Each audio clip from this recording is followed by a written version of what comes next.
நண்பர்களுக்கு வணக்கம். இந்தியாவுடைய 5th லார்ஜஸ்ட் பிரைவேட் செக்டர் பேங்கான இண்டஸ்இண்ட் பேங்க், இந்த பேங்கோடைய ஷேர் பிரைஸ் இந்த ஒரு வாரத்துல மட்டும் 30% மேல சரிஞ்சிருக்கு. லாஸ்ட் 6 மந்த்ஸ்ல அப்படின்னு பார்த்தோம்னா கிட்டத்தட்ட 57% மேலையும் சரிஞ்சிருக்கு. இப்போ இந்த பேங்கோடைய புக் வேல்யூக்கு 80%ல இந்த ஸ்டாக் ட்ரேட் ஆயிட்டு இருக்கு. இந்த பிரைஸ்ல இந்த ஸ்டாக்கை கன்சிடர் பண்ணலாமா வேண்டாமா அப்படிங்கறத பாக்குறதுக்கு இந்த பேங்க் பத்தின பிளஸ் அண்ட் மைனஸ் இந்த ரெண்டையுமே தெரிஞ்சுக்கணும். ஃபர்ஸ்ட், இந்த ஷேர் பிரைஸ் ஃபாலுக்கு காரணமான மைனஸ் பற்றி ஃபர்ஸ்ட் பார்க்கலாம். இந்த பேங்க்குக்கு பெரிய மைனஸா இருக்கிறது என்னன்னா, இந்த பேங்குடைய ஏர்னிங்ஸ் தொடர்ந்து வீக் ஆயிட்டே வருது. போன பினான்சியல் இயருடைய தேர்ட் குவார்டர்ல 2301 கோடி ரூபாய் நெட் ப்ராஃபிட் ஏர்ன் பண்ணியிருந்தாங்க. அதுல இருந்து 39% சரிஞ்சு இப்போ 1402 கோடி அப்படிங்கிற அளவுக்கு ப்ராஃபிட் டிக்ளைன் ஆயிருக்கு. இந்த இஷ்யூ இந்த ஒரு குவார்டர்ல மட்டும் நடந்தது இல்ல. செகண்ட் குவார்டர்ல இவங்களோட ப்ராஃபிட் 40% சரிஞ்சிருந்துச்சு. இந்த பேங்குடைய என்பிஏ 7638 கோடி அப்படிங்கிற அளவுல இருந்து இப்போ 8375 கோடி அப்படிங்கிற அளவுக்கு என்பிஏ இன்க்ரீஸ் ஆயிருக்கு. நெட் இன்ட்ரெஸ்ட் மார்ஜின் டிக்ளைன் ஆயிருக்குது.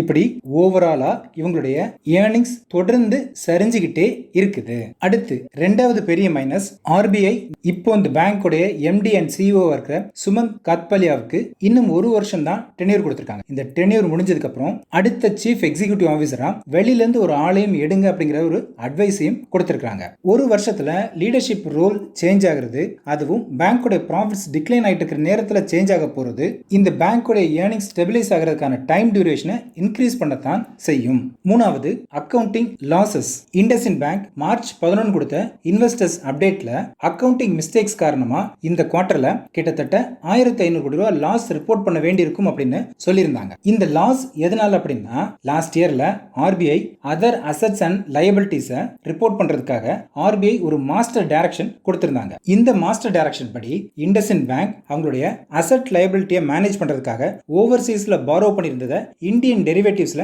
ஹெட்ஜ் பண்ணியிருந்தாங்க. அமெரிக்கன் டாலர்ஸ்லயும் ஜாப்பனீஸ் யென்லயும் இவங்க வாங்கியிருந்த கரன்சிக்கு இங்க ஃபாரெக்ஸ் டெரிவேட்டிவ் பொசிஷன் வச்சிருந்தாங்க.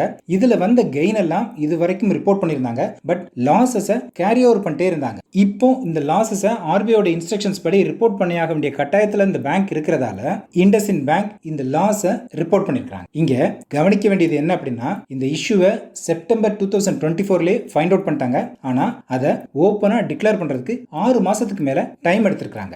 ஏன் இவ்வளவு நாள் டிலே பண்ணி ரிப்போர்ட் பண்றாங்க அப்படிங்கிறது தான் இந்த பேங்குடைய கவர்னன்ஸ் மேல ஒரு பெரிய டவுட்டையும் ரைஸ் பண்ணியிருக்குது. அடுத்தது, ரீசெண்டா இந்த பேங்குடைய சீஃப் பினான்சியல் ஆபீசரான கோவிந்த் ஜெயின் அவருடைய போஸ்ட்ல இருந்து ரிசைன் பண்ணது. இந்த அக்கவுண்டிங் மிஸ்டேக்ஸை இந்த பேங்க் செப்டம்பர் 2024 ஃபைண்ட் அவுட் பண்ணிட்டாங்க.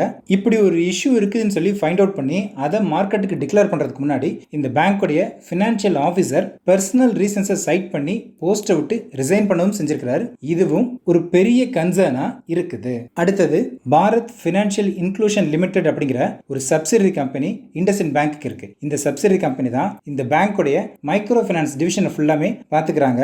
இந்த பேங்குடைய சைஸ்ல 9% வரைக்கும் மைக்ரோ ஃபைனான்ஸ் லெண்டிங்கா இருக்குது.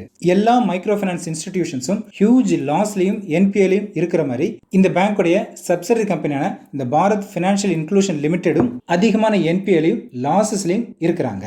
இந்த 5 ரீசன்ஸும் இந்த பேங்கோடைய பெரிய மைனஸா இருக்கு. இந்த சேம் சிச்சுவேஷன்ல இந்த பேங்கை சுத்தி இருக்கிற சின்ன சின்ன பிளஸஸ் என்னென்ன அப்படின்னா, ஃபர்ஸ்ட், இந்த பேங்க் இந்த அக்கவுண்டிங் மிஸ்டேக்ஸ் காரணமா மினிமம் 1500 கோடி ரூபாய் லாஸ் ரிப்போர்ட் பண்ணுவாங்க அப்படின்னு சொல்லி அனௌன்ஸ் பண்ணியிருந்தாங்க. இந்த லாஸை இந்த பேங்குடைய நெட் வொர்த்ல கம்பேர் பண்ணி பார்த்தோம் அப்படின்னா கிட்டத்தட்ட 65,102 கோடி ரூபாய் இந்த பேங்குடைய நெட் வொர்த்தா இருக்கு. இதுல இந்த 1500 கோடி அப்படிங்கிறது வெறும் 2.35% அப்படிங்கிற அளவுக்கு தான் இருக்குது. அதனால இந்த லாஸ் இந்த பேங்க்ல ஒரு பெரிய இம்பாக்ட கிரியேட் பண்ணாது. அடுத்தது, இப்போ முடிஞ்ச இந்த 3 குவார்டர்ஸ்லயே சேர்த்து இந்த பேங்க் 4904 கோடி ரூபாயை நெட் ப்ராஃபிட்டா ஏர்ன் பண்ணிருக்காங்க. வரப்போற 4th குவார்டர்ல இந்த பேங்க் இந்த 1500 கோடி ரூபாய் லாஸை ரிப்போர்ட் பண்ணாலும் அதையும் தாண்டி இந்த பேங்கால இந்த ஃபுல் இயர்க்கான ப்ராஃபிட்டை ரிப்போர்ட் பண்ணக்கூடிய ஒரு பொசிஷன்ல தான் இருக்கிறாங்க.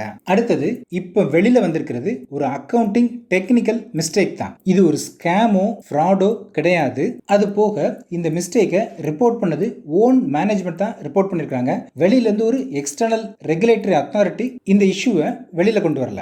அடுத்து, இப்ப நடந்துகிட்டு இருக்கிற விஷயங்களே பெரிய பிளஸ்ஸா இருக்கிற விஷயம் என்ன அப்படின்னா, இந்த பேங்க்ல இந்த ப்ரொமோட்டர்ஸ் கிட்டத்தட்ட 16% ஷேர் ஹோல்டிங் வச்சிருக்காங்க. இந்த ஷேர் ஹோல்டிங்க 26% அப்படிங்கிற அளவுக்கு இன்க்ரீஸ் பண்றதுக்கு ஆர்பிஐ கிட்ட அப்ரூவலும் கேட்டிருக்காங்க. இந்த பேங்க்ல பெரிய ப்ராப்ளம்ஸ் ஏதாவது இருக்குது அப்படின்னா இந்த சிச்சுவேஷன்ல ப்ரொமோட்டர்ஸ் அவங்களோட ஓன் மணியை கொண்டு புதுசா இன்வெஸ்ட் பண்ண மாட்டாங்க. சொன்ன மாதிரி மாதிரியே இந்த பேங்கோட ஷேர்ஸை ப்ரொமோட்டர்ஸ் பை பண்ணாங்க அப்படின்னா இந்த பேங்கோட ஷேர் பிரைஸ் ஸ்டெபிலைஸ் ஆகிறதுக்கான வாய்ப்புகளும் இருக்குது. இங்க அடிஷனலா இன்னும் ஒரே ஒரு இன்ஃபர்மேஷன்ஸ் மட்டும் கவனத்தில் எடுத்துக்கணும். அது என்ன அப்படின்னா, ப்ரொமோட்டர்ஸ் கிட்டத்தட்ட 16% ஷேர்ஸை ஓன் பண்றாங்க. ஆனா இந்த 16%ல 50% பிளட்ஜாவும் இருக்குது. ஒருவேளை இன்னும் அதிகமாக அந்த ஷேர் பிரைஸ் சரிஞ்சது அப்படின்னா ப்ரொமோட்டர்ஸ் இந்த பிளட்ஜுக்கான மார்ஜின் காலை சரி பண்றதுக்காக இன்னும் அதிகமான ஷேர்ஸை பிளட்ஜ் பண்ண வேண்டியதும் இருக்கும். இந்த பேங்கோடைய பிளஸ் அண்ட் மைனஸ் இந்த ரெண்டையுமே பார்த்திருக்கோம். இந்த ரெண்டையும் வச்சு கம்பேர் பண்ணும்போது இந்த பேங்க்குக்கு பிளஸ்ஸை விட மைனஸ் தான் அதிகமா இருக்குது. இந்த சிச்சுவேஷன்ல இந்த ஸ்டாக்கை புதுசா கன்சிடர் பண்றவங்க என்ன செய்யலாம் அப்படின்னா,